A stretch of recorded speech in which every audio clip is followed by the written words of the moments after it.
নমস্কার বন্ধুরা, মিলি বর্মন কিচেনে সবাইকে স্বাগত জানাচ্ছি। আজ আমি আপনাদের জন্য নিয়ে এসেছি বোয়াল মাছের একটা রেসিপি। এটা বোয়াল মাছটা ভেজে নিয়েছি আমি, এটা দেখালাম না, টাইম নষ্ট হবে। আরও জানেন সবাই হলদি লবণ আর একটু সরষের তেল মেখে বোয়াল মাছটা ভাজবেন, যেহেতু এটা ফুটে আর ঢেকে দেবেন, তবে ভীষণ ফুটে মাছটা। তো এটা আমি ভেজে রেখেছি। আর এখানে পেঁয়াজ কুচি নিয়েছি, রসুন পেস্ট করিনি, কুচি করে দিয়ে দেবো। কাঁচা লঙ্কা মাঝখানে কেটে দিয়েছি, টমেটো দুটো আছে। আর এখানে পেঁয়াজ ঘষে নিয়েছি গ্রেটার বেসনে, লবণ আছে, এই যে লবণ, আর গুঁড়া মশলা বসে। আর রান্নাটা সর্ষের তেলে করছি, এর সেই মাছ ভাজার তেলেই। তো বন্ধুরা, এখন আমি সবার প্রথমে তেলের মধ্যে দিয়ে দেব পেঁয়াজ কষিয়ে দিচ্ছি আমি। অন্য কিছু আর দেবো না, কালি জিরা দিচ্ছি না, আপনারা চাইলে কালি জিরাটা অ্যাড করতে পারেন। তো আমি তেলের মধ্যে পেঁয়াজ কুচিটা আমি দিয়ে দিচ্ছি। পেঁয়াজটা বেশি দিয়েছি, বড় সাইজের পেঁয়াজ নিয়েছি একটা। এটা বোয়াল মাছের ঝাল বলতে পারেন।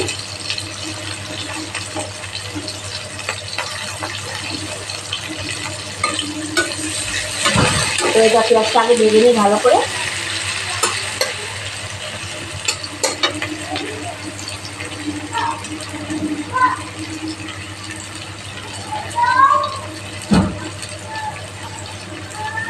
ভেজার পরে দেখাচ্ছি, আবার লাল করে ভেজে নিচ্ছি একটু।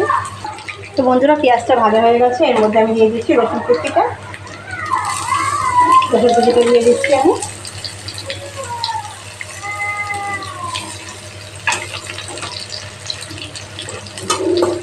আর বন্ধুরা, যদি আপনারা আউটনয়েজ কিছু পান, একটু ম্যানেজ করে নেবেন, যেহেতু আমার ছেলে ছোটো ছেলে হাল্লা করে, কান্নাকাটি করতে করতে ওর বাবার সাথে। তো যদি আউটনয়েজ কিছু প্রবলেম হয়, একটু ম্যানেজ করে নেবেন।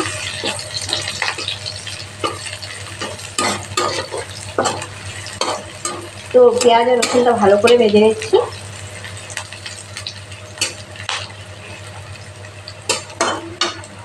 তো এর মধ্যে এখন বন্ধুরা আমি দিয়ে দিচ্ছি যে টমেটো কুচিটা, এখানে দুটো টমেটো আছে,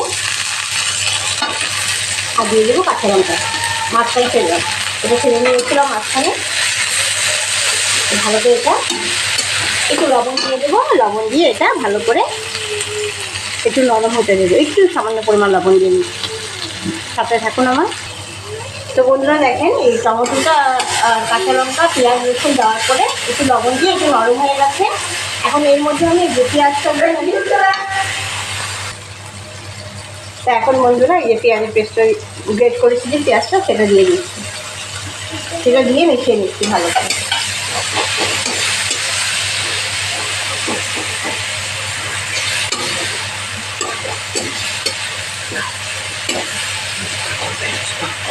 এটা ভালো করে মিশিয়ে নিচ্ছি। তারপর এর মধ্যে এখন গুঁড়া মশলাগুলো অ্যাড করছি। তো বন্ধুরা, এখন আমি এর মধ্যে হলুদ গুঁড়ো দিয়ে দিচ্ছি। এই হলুদ গুঁড়ো দিয়ে দিচ্ছি আমি। তারপরে দিয়ে দিচ্ছি একটু লঙ্কার গুঁড়ো দিয়ে দেবো। আর জিরার গুঁড়ো না দিলেও চলে, স্কিপ করতে পারেন। অবশ্য বোয়াল মাছটা জিরার গুঁড়ো না দিলেও হয়, তো আমি সামান্য অল্প দিচ্ছি। তো এখন এটা ভালো করে মিক্স করে নিচ্ছি।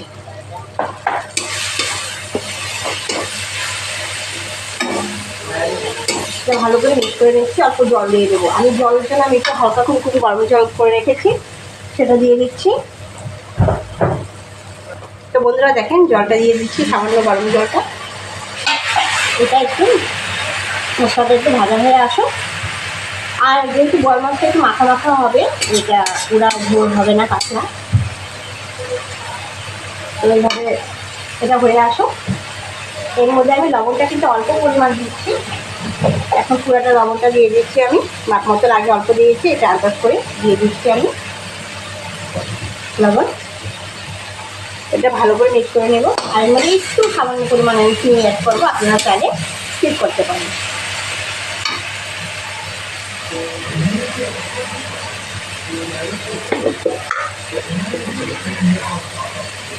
একটু চিনি দিয়ে দিচ্ছি আমি।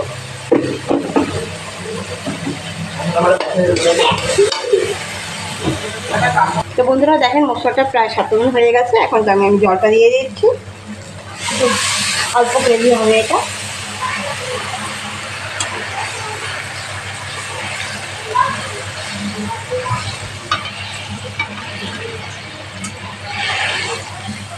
এটা এখন দেখতে মনে হচ্ছে যে পাতলা ঝোল, কিন্তু এটা পরে কিন্তু জিনিসটা মাছটা দেওয়ার পরে জিনিসটা টেনে আনে।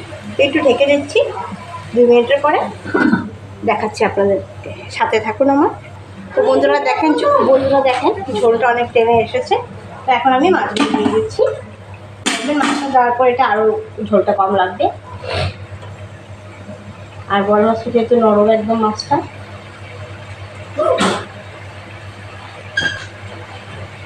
মাছটা দেওয়ার পরেই মনে হবে ঝোলটা যেন কম।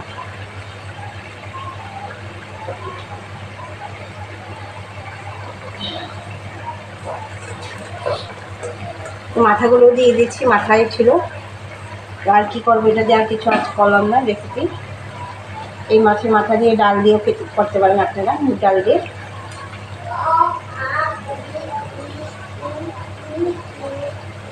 তো এটা হয়ে আসুক বন্ধুরা, তারপর আমি এখন লাস্টে ধনে পাতা দিয়ে গার্নিশ করে নেব। আমি দেখাচ্ছি, সাথে থাকুন। তো বন্ধুরা দেখেন মাছটা ঝোলটা টেনে এসেছে অনেকটা। তো এখন আমি আর কিছু দিচ্ছি না। অনেকে গরম মশলা অ্যাড করে, তা আমি দেবো না, যেহেতু রসুন পেঁয়াজ দিয়ে করছি এটা। আর এই ধনে পাতা দিয়ে গার্নিশ করে দিচ্ছি।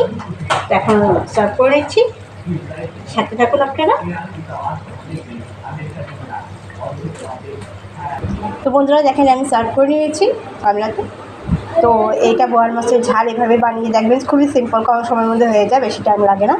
করে দেখবেন, এটা অবশ্যই দেখে দেখেন একদম শুকনো হয়ে গেছে।